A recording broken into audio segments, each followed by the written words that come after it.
চলা মুহূর্তের মধ্যে একবারে রামদা নিয়ে মানে দাবট দিয়েছে। আমি ওই রামদার কথা মনে পড়লো, আমাদের শ্রদ্ধাভাজন হাজী সাহেব আলহাজ কাজী আব্দুল হান্নান, আল্লাহ তাআলা তার কবরকে বেহেশতের বাগিচায় পরিণত করুক। তখন আমি ওনার এই বাসায় ভাড়া থাকতাম। গেছি আমার শ্বশুর এলাকার এক মাহফিলের প্রোগ্রামে, আসতেছি হামকুড়া ব্রিজের আগেই দাইতলা ব্রিজের ওই জায়গায়। তখন কিন্তু 96-এর কথা অনেকের মনে আছে। সন্ধ্যার পরে ঠাস ঠুস আওয়াজ, চারিদিকে প্রকম্পিত অবস্থা, এমন একটা ভয়াবহ অবস্থা ছিল। তো বলছে, হুজুর হামকুড়া ব্রিজে কিন্তু ডাকাত হয়, আপনি একটু খেয়াল করেন, সামনে কোনো প্রকার কিছু টর্চ লাইট মারে কিনা দেখেন। এ বলতে না বলতেই হামকুড়া ব্রিজের প্রায় কাছাকাছি ওই মুহূর্তে দেখি একবারে 7 ব্যাটারির লাইট ধরেছে, ডানে 3-4 জন, বামে 3-4 জন। আমি বললাম, ভাইজান রামদা দেখা যাচ্ছে। বলছে রামদা বলার সাথে সাথে তো কলেজায় পানি নাই। ওনার RX মোটরসাইকেল ছিল আর কি, হাইড্রোলিক ব্রেক, জায়গায় হাইড্রোলিক ব্রেক করেছে। ওদেরকে দেখতেছি প্রায় মানে 100 হাত দূরে, বেশি থেকে বেশি। হাইড্রোলিক ব্রেক করার পরে আরো তো স্যাটেলাইট চলে গেছে 50 হাত।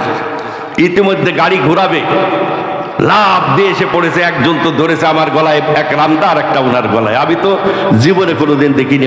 মাথা সম্পূর্ণ কালো নেকাব পরা, শুধু চোখ 2টা বাইরে হয়েছে। আমি তো চিন্তা, ওরে আল্লাহ, আজরাইল দেখি নাই, এ বুঝি সেই আজরাইল। একবারে লা ইলাহা ইল্লাল্লাহ মুহাম্মাদুর, মানে বেশাকটা কালিমা বাইরে হয়ে গেছে। শুধু কালিমা যে পড়তেছি, আমি যে কালিমা পড়তে আমারও খবর নাই। লা ইলাহা ইল্লাল্লাহ মুহাম্মাদুর। ওরা ডাকাতের যে লিডার চিন্তা করলো, আর এই পাগল আসলো এটা কোথা থেকে? কতজনকে এভাবে পাকড়া করেছি, বাবারে মারে করে চিৎকার করে, আর এদিকে কালিমা পড়তেই আছে।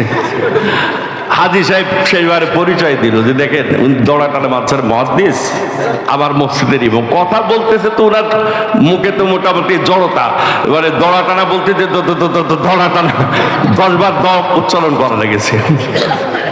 ওনারও কলেজায় পানি নেই, আমারও পানি নেই, দুইজনের একই অবস্থা।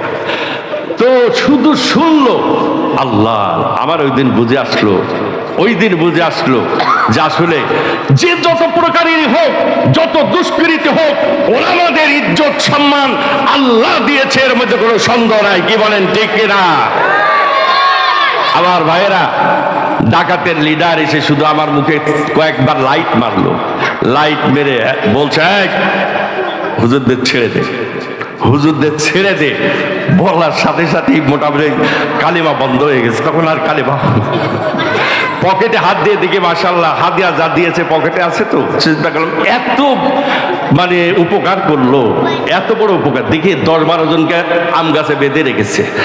আম গাছে 10-12 জনকে বাঁধা, তারা কতরাচ্ছে, এমন একটা অবস্থা।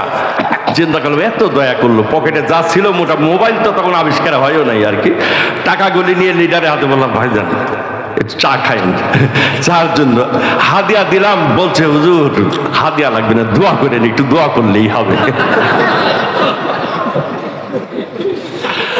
আল্লাহ, আমার বুঝে আসলো, উলামাই কেরাম, আলেম ওলামার ইজ্জত দিয়েছে কে? জোরে বলুন, কে? নতুন নতুন ভিডিও পেতে আমাদের চ্যানেলটিকে সাবস্ক্রাইব করুন। ভালো লাগলে লাইক, কমেন্ট, শেয়ার করুন।